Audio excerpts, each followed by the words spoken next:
This is the After Party, live with Kim McAllister. Pick a couch, grab a drink, and settle into the conversation.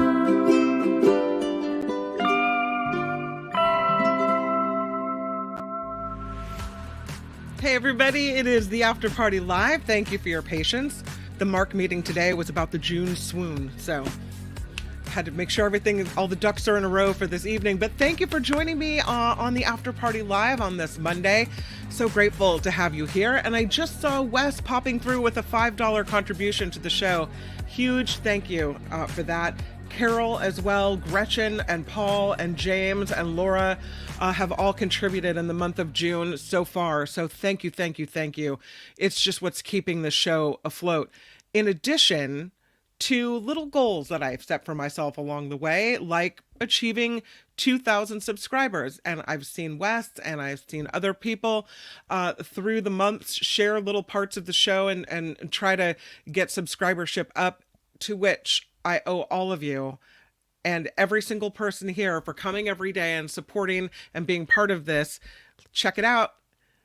2,010 subscribers. Yay! Woohoo! Confetti. So the milestone has been reached. I don't know what the next milestone should be, what the next goal should be, but 2,010 subscribers feels pretty good. So moving in the right direction, and thank you so much for that. I really appreciate everyone's support. All right, let's get into the stories of the day. Yay, I know, right? It's because you guys are so nice. So thank you so much. Thank you. Valley Star. Woohoo. I know. It's exciting. And it's so funny because I know it doesn't seem like a big deal, but it's these little like steps along the way to go, okay, I got to keep doing it until I get to this point and then assess how everything's going and whether, it seems to be gaining momentum. And so it's nice to see that. Gregory says 5K should be the next one. All right. Brian's like 2,500 should be the new goal. I kind of like 2,500. It's something to look forward to. Or maybe 3K, every 1,000 to celebrate. 5 is the next biggie though. That's true, Gregory. So I don't know. For now, I think I'm going with 2,500 and then maybe 2,500 and then 5K. Those should be like the little steps along the way. So I know, kind of exciting. It happened on Saturday. So I'm feeling very happy about it. Let's celebrate every 1,000. I agree. Rudy and I will get you 11,780. Thank you so much, Jim. Much appreciated. All right. Yeah, KGO's a goner. It's true, Thomas. It's a sad situation, but it is what it is. And so we pivot and we move forward and we try to make things like this a success so that we collectively, Nikki and Mark and Chip and I can keep doing what it is that we find joy in doing. So yes, you did. And in the rich spirit of the Mark Thompson show, you get nothing. That's all right. Please click the like button and subscribe if you haven't already, because as you see, we're collecting subscribers for the next milestone. So thank you very much. Hi, Sandy. Nice to see you. Lurking in the background. That's fine. You can always lurk. Lurkers are no problem for me. Let's move into these stories because this is an exciting one. And I don't know if you know anyone in your life that has a stutter, struggles with stuff like this, but more and more research may lead to better treatment, better outcomes. And so that's really the gist of this new study on developments in what causes stuttering, or at least where it originates. So this study has identified the brain network that's linked to stuttering. They can see where in the brain this happens. They say stuttering is a neurological condition. It's not psychological, it's neurological. And it's about the communication in the pathways in the brain. And scientists in Finland think they've found the disrupted network in the brain where this originates. This is a neurology department at the University of Turku in Finland. According to researchers, 5 to 10% of kids develop a stutter. 1% of adults also struggle with it, according to this study. And we know President Biden is one of them, right? Had a struggle with stuttering his whole life that he's tried to overcome. By the way, the study is published in the journal Brain. The researchers say that a long time ago, before we really understood more about it, stuttering was considered a psychological disorder. But now they think it's a brain disorder related to the regulation of speech production.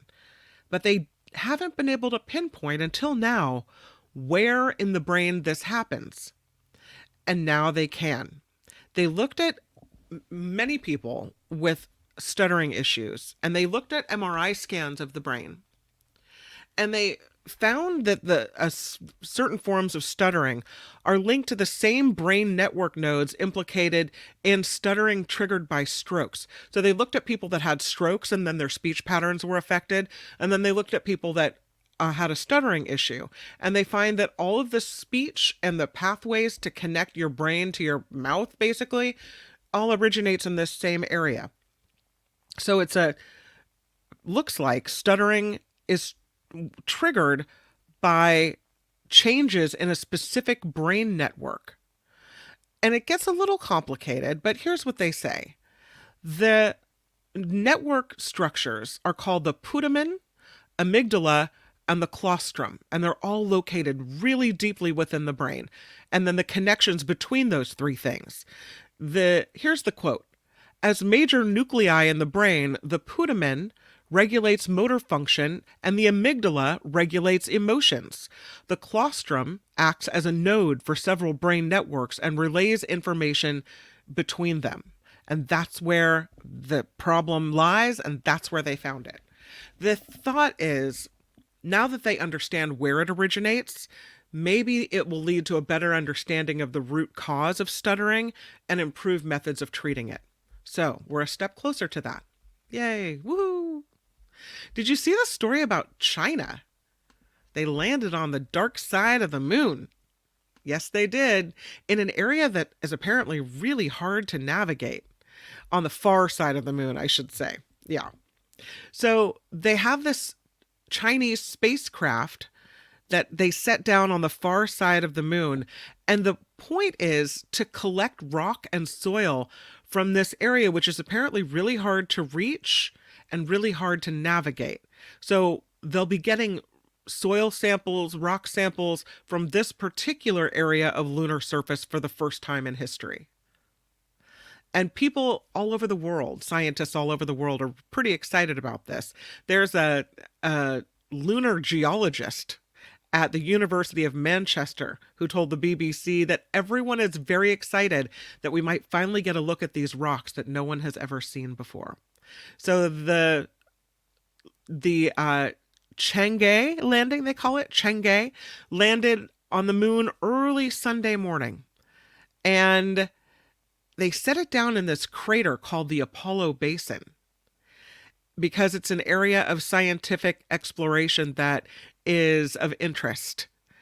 They say it's really hard to navigate this area, but the craft hovered about 300 feet above the surface, scanned it with 3D technology before it landed, and they called it an historic moment. So the Chang'e 6 now begins a 3-day exploration of the lunar surface, gathering material as part of a mission that will include many engineering innovations, high risks, and great difficulty, they say.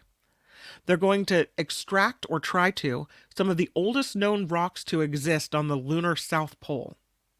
And then others will have the chance to analyze rocks and objects from a completely different part of the moon. They hope could answer fundamental questions about how planets form. So again, another step closer. In animal news today, you see this Palo Alto donkey? Something interesting about this picture, first of all. Look at the what do you call it? The nose, the snout, the very end. It looks like two eyes, right? If you just kind of put your finger over and look just at the very tip of the nose right above the nostrils. From what I understand, I read about this story, this donkey in Palo Alto was the impetus for Jack Skellington in Nightmare Before Christmas. That the end of his nose was the inspiration for Skellington's face. So that's kind of interesting. But this donkey in Palo Alto has been facing some health struggles. And apparently, the donkeys, there are a few of them there, are cared for by the neighborhood. The Barron Park donkeys. So there's two others, and including in addition to this one, his name is Perry, and it costs about $25,000 a year to care for them. But this year, because Perry's had some medical stuff happen, an extra $15,000 was tacked onto that bill. And the city of Palo Alto decided to contribute $10,000, $10,000 grant, matched by the Barron Park Donkey Project. One of the city council members, though, that did not vote to allocate the money to help take care of Perry called it irresponsible. That's Palo Alto Councilman Greg Tanaka. He said, I appreciate the community that the donkeys bring to Palo Alto, so I think that's great. But I have to object in giving $10,000 away because the city is losing money. He said, we have a deficit this year, we have a deficit next year, we have deficits for the next 4 years. And so it seems irresponsible, Tanaka said, in my opinion. So I don't support this, and I don't think we should be doing it right now, especially when we're losing money. But they're doing it anyway. $10,000 going toward taking care of Perry. The mayor said there's $77,000 in a contingency fund, and if they don't use it by July, it just rolls over, or it doesn't roll over. So they have to use it, so they might as well help take care of Perry. So that's what's going on. But there he is, Perry. He's cute. He's so cute. And I love that this borough who lives in Palo Alto's Barron Park neighborhood, they also call it Ball Park, is being cared for by the community. Yeah, this is the donkey that DreamWorks, Academy Award winning DreamWorks used to, or was inspired by, for the Jack Skellington skull because of the end of his nose. Interesting. Let's talk a little bit about the dirtiest cities. I know, from a cute donkey to filth and grossness, right? Well, there's a new list out talking about the dirtiest cities in America. And unfortunately, 7 of the top 20 are here in California. Yeah, I know, it's a bummer. This source I thought was kind of interesting. It's called Lawn Starter. They're a lawn care provider. So right away I'm thinking, that's weird. But it looks like they took into consideration pollution, living conditions, infrastructure, and the satisfaction of residents in cities. They analyze data from federal agencies like the CDC, Census Bureau, Department of Energy, Environmental Protection Agency, and they say Houston has topped the list of the dirtiest cities because of high level of pollution, a significant cockroach problem, and greenhouse gas emissions from large industrial plants. So that's what you have. Number 1, Houston is the dirtiest city in America. Number 2, Newark, New Jersey. Number 3, San Bernardino, California. 4 is Detroit, Michigan. 5 is Jersey City, New Jersey. 6 is Bakersfield, California. 7 is San Antonio, Texas. Oh no, Tony from San Antonio. 8, Fresno, California. 9 is Oklahoma City. And 10 is Yonkers, New York. Rounding out the top 20, I'll give you the California cities here. 14 is Ontario, California. 15, Los Angeles. 16, Modesto. 17, Palmdale. And a couple of Florida in here as well. 18 is Hollywood, Florida. 19, Las Vegas, Nevada. And 20, Fort Lauderdale, Florida. So that's 7 California cities making the list of the top 20 dirtiest cities. San Bernardino, for the second year in a row, had the most dissatisfied residents regarding cleanliness. The study highlighted the Southwest's water issues worsened by drought and climate change. Las Vegas named the dirtiest city in the region. Chandler, Arizona was the cleanest at number 71, interestingly. Cigarette litter, huge problem in Ohio. Cleveland, with the highest percentage of smokers, leading to litter problems there. Columbus, Ohio, though, had the lowest, 22%, one of the cleanest cities overall. So, the city of Virginia Beach, Virginia, standing out as the cleanest city for the second year in a row. They have low pollution levels, they have a high consumer satisfaction.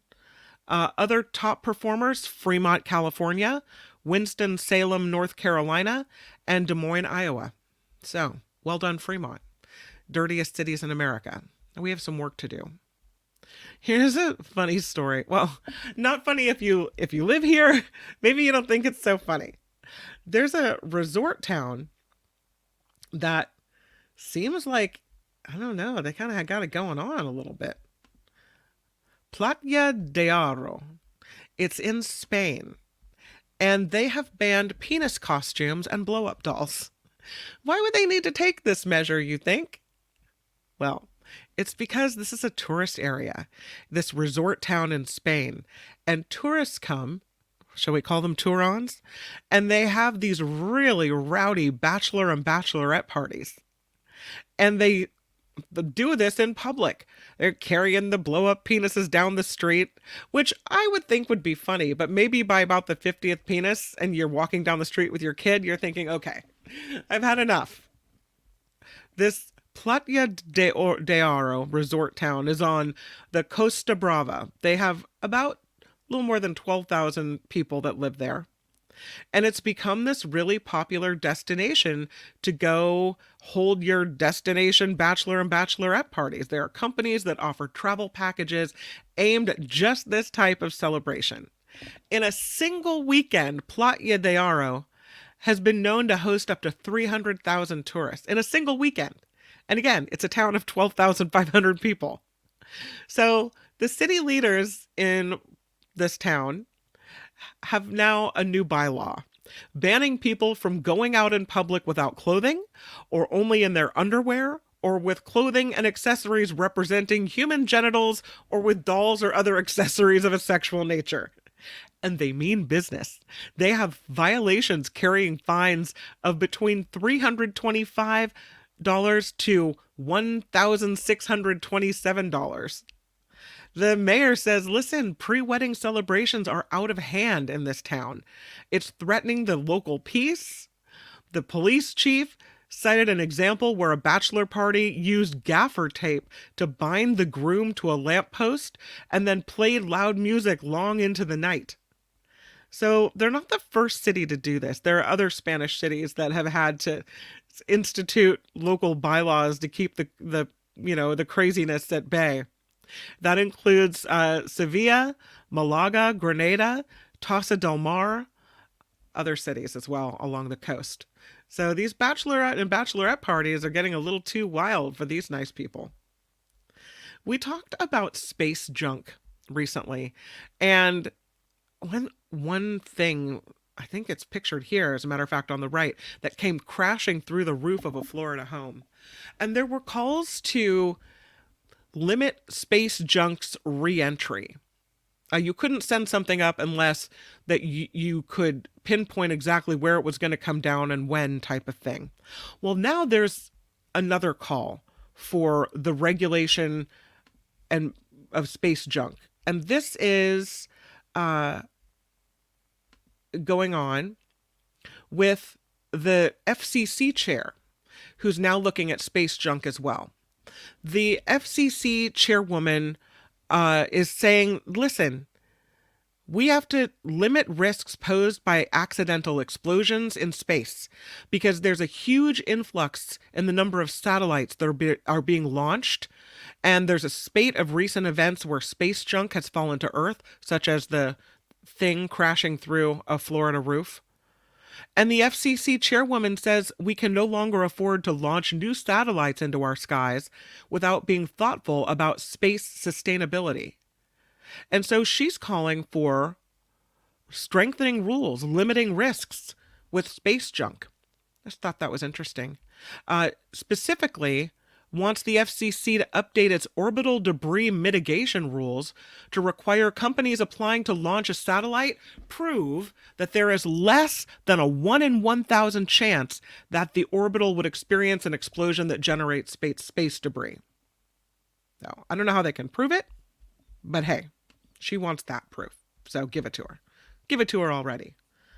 We'll talk about the heat wave that is coming our way in California. And now we have a new index that's supposed to help people deal with this extreme heat. It's called the Heat and Health Index, and it's the first nationwide tool set to help state and local officials inform communities threatened by excessive heat via zip code. The CDC says at least 1,220 people die every year in heat events and because of heat events. So now they've got this Heat and Health Index, which is supposed to provide information to identify potentially life-threatening extreme heat incidents or situations. The Biden administration is said information provided by the Heat and Health Index will be crucial as climate change gets worse. So, Javier Becerra, who is the Health and Human Services Secretary, said across the country, communities are trying to keep cool, safe, and alive in the face of dangerous record-setting heat made worse by the climate crisis. He said exposure to extreme temperatures can lead to serious illness and death. The risk for people who are pregnant or with pre-existing conditions are even greater. So they're putting out this new index. And we'll see what it looks like, and we'll see whether it helps. I'm interested. We're just kind of hearing about it, but they haven't given a graph or much information about what it's going to look like. We do have a heat wave coming into the Bay Area this week, starting tomorrow, up to 108 degrees in the Central Valley is what I'm hearing, 100 in the Bay Area. So, there's heat coming. We'll see what this does. How about the lotto of the day? Yeah, we'll lighten it up a little bit. This person throwing a big party. Woohoo! And so they stop by the party supply store, get some party stuff.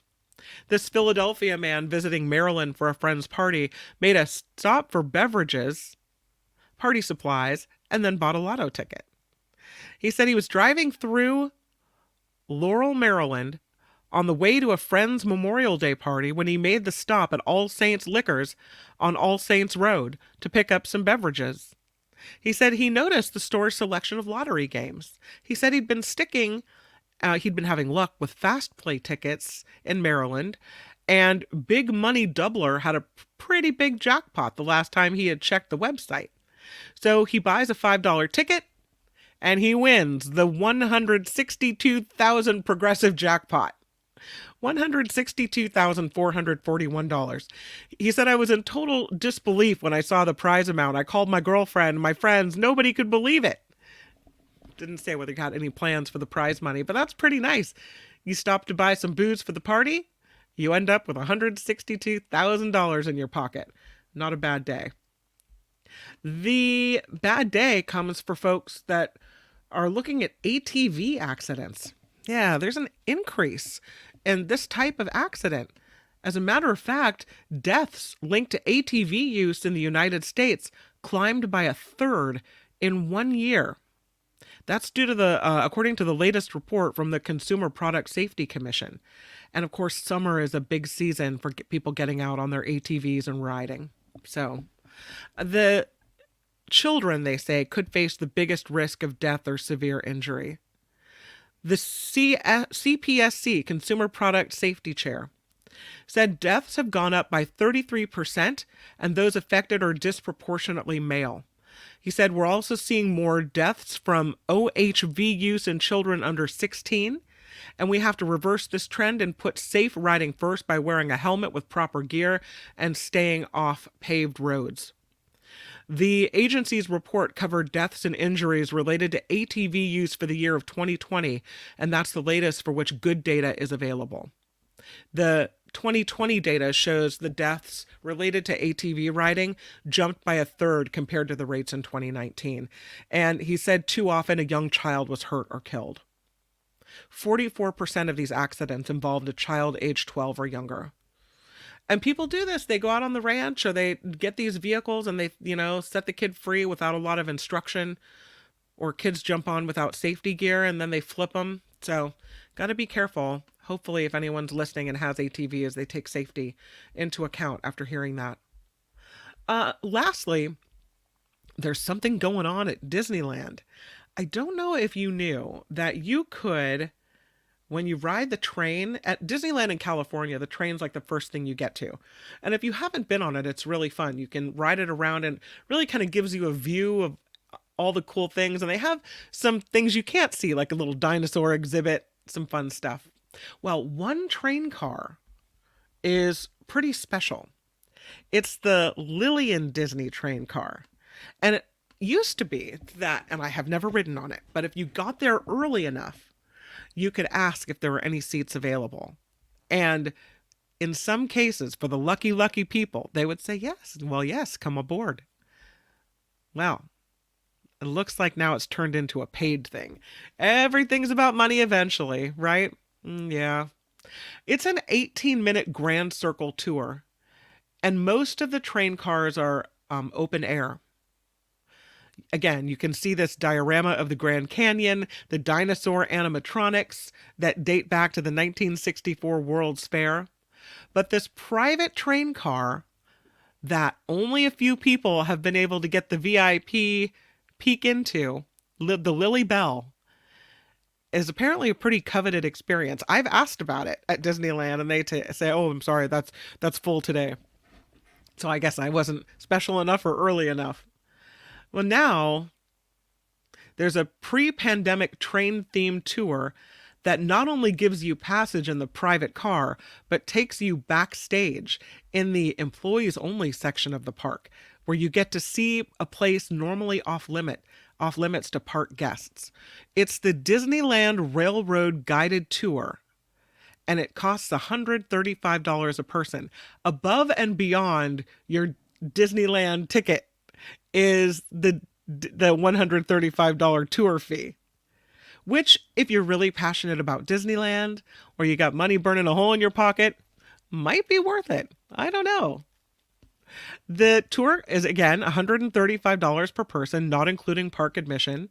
It does, though, include breakfast, a warm cinnamon bun with apple compote and juice, a souvenir pin, and a keepsake print of the Disneyland Railroad map. So, the Lily Bell is supposed to be really fun to go on. It's very cozy and much fancier than the other train cars. So, and there's a lot of memorabilia to look at in there as well. So if you have an extra $135 and Disneyland is your jam, then maybe it's worth it.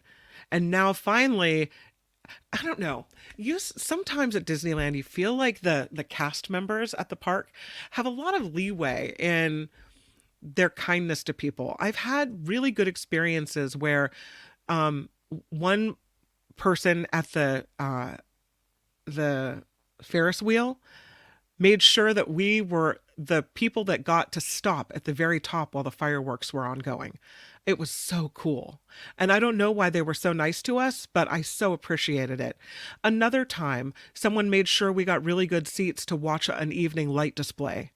So there's some kindness and some perks that they can bestow on you if you're really nice to them, it seems like. If you're kind to people, they'll treat you with kindness, that whole thing. And so for a long time, I think that's what the Lily Bell was. If you was some type of a VIP, or if you showed extreme kindness, or you were really nice, or they, found that they wanted to give you a special day in some way, they could. And it was on whether they wanted to or not. And now it's become just buying tickets to it. So it takes a little bit of it away from the cast members. I'm going to the chat to see what you have to say. Janet says, I'll be at Disney tomorrow and Wednesday for grad night. So much fun. That's a haul, though. I know my niece was going to go for grad night, and she said they were going to get on the bus, go down to Disneyland, do the overnight Disney thing, and then get on the bus and come right home, not even stay at a hotel. So I think you're doing it differently and a little bit better. I remember I went to grad night when I was a senior in high school, and I had the best time because while there was a lot of different high schools there, there's hardly any lines for anything. And so you could go on as many rides as you want. There were dance parties. God, it was a really fun experience. But yeah, it's a long haul. Have the best time. That's going to be amazing. Walter says, all that and a train ride too? Absolutely. You'd think breakfast at Disneyland is $135 alone. Look what you get in addition. Yeah, that open air train ride's pretty fun. And sometimes when you're tired of walking around and your legs hurt and your feet hurt, you want to do something but you're not ready to leave yet. It's nice to have 18 minutes on a ride to just kick it and just check out the surroundings. So, pretty good. Janet, have fun at Disneyland. Karen said if I were to invest in a trip to Disneyland, I'd go the whole route and pay for the train experience. There are a lot of train enthusiasts who'd go for it. It's funny, the woman after which my daughter is named, Grandma Julia, we call her, my husband's grandmother.